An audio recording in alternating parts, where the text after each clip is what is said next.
एक व्यापारी था। उसकी आय तो बहुत अच्छी होती थी, लेकिन रहता था वह बिल्कुल गरीबों की तरह। पत्नी कहती, घर की मरम्मत करवा लो, पलस्तर गिर रहा है। तो वह कहता, तुम दिन भर क्या करती हो? गोबर मिट्टी मिलाओ और लीप दो पूरे घर को। वह सस्ते से सस्ता कपड़ा लाता और अपनी पत्नी से कहता, इस कपड़े से सबके तन ढकने की व्यवस्था करो, मैं और कपड़ा नहीं लाऊंगा, दर्जी के लिए भी पैसे नहीं दूंगा, अपने हाथ से सिलो। उसकी पत्नी बहुत परेशान होती। घर के काम भोर से आधी रात तक खत्म ही न होते थे। व्यापारी कोई नौकर रखता नहीं था। उसकी पत्नी को दिन में उसे खाना देने भी जाना पड़ता था। दुकान पर अगर सामान फैला हो तो उसे ठीक ठाक करने में भी लग जाती थी वह। व्यापारी खाना खाने बैठता और कोई ग्राहक आ जाता तो उसकी पत्नी ही सामान देती, पैसे लेती। व्यापारी झटपट उससे पैसे ले लेता। पत्नी पर भी भरोसा नहीं था उसे। घर में बर्तन कम पड़ रहे होते तो वह नए खरीद कर न देता। कम बर्तनों को बार बार धो धो कर काम चलाना पड़ता। कूटना पीसना भी खुद ही करती वह, क्योंकि पति उसे चक्की के भी पैसे न देता। घर में एक गाय भी पली थी। बच्चों का दूध हो जाता उससे, थोड़ा घी भी बन जाता। क्यारियों में सब्जी उगाई थी, उनका छौंका अच्छे से लग जाता था घी से।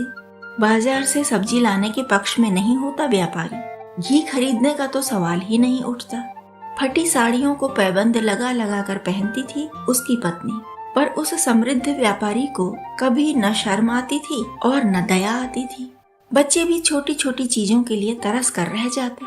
व्यापारी इसी में खुश रहता कि उसने कितना सारा धन जमा कर लिया है। वह समृद्ध होता जा रहा है, उसका धन बढ़ता ही जा रहा है। लेकिन परिवार के पास तो खुश होने का कोई ऐसा बहाना भी नहीं था। परिवार से भी तो वह धन छुपा कर ही रखता था। एक बार वह भोजन के लिए बैठा। पत्नी ने अपनी क्यारी में उगाए आलू की सब्जी और अपनी चक्की पर पिसे गेहूं की रोटी उसके सामने परसी और एक छोटी सी कटोरी में आधा चम्मच घी डालकर वह कटोरी भी व्यापारी की थाली पर रख दी।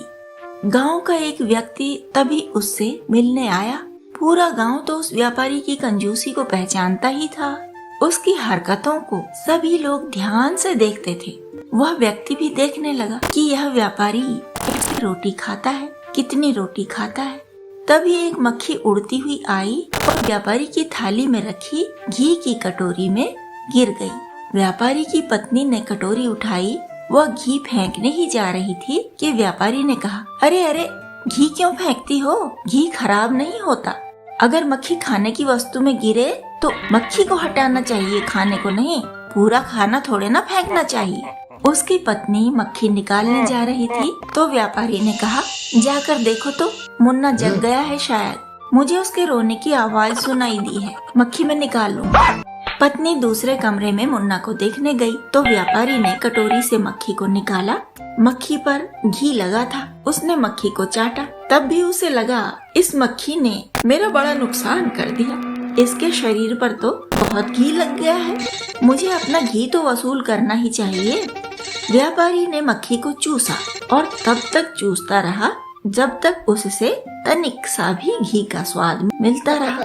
बाहर खड़ा जो व्यक्ति देख रहा था, उससे यह अनोखी बात कैसे पचाई जाती। उसने पूरे गांव को व्यापारी सेठ का मक्खी चूसना कह सुनाया। अब तो सब उस व्यापारी को कंजूस मक्खी चूस ही कहने लगे थे। तब से कहावत ही चल पड़ी, कंजूस मक्खी चूस। मक्खी तो एक ने ही चूसी थी, पर हर कंजूस के लिए तब से कंजूस मक्खी चूस ही कहा जाने लगा है।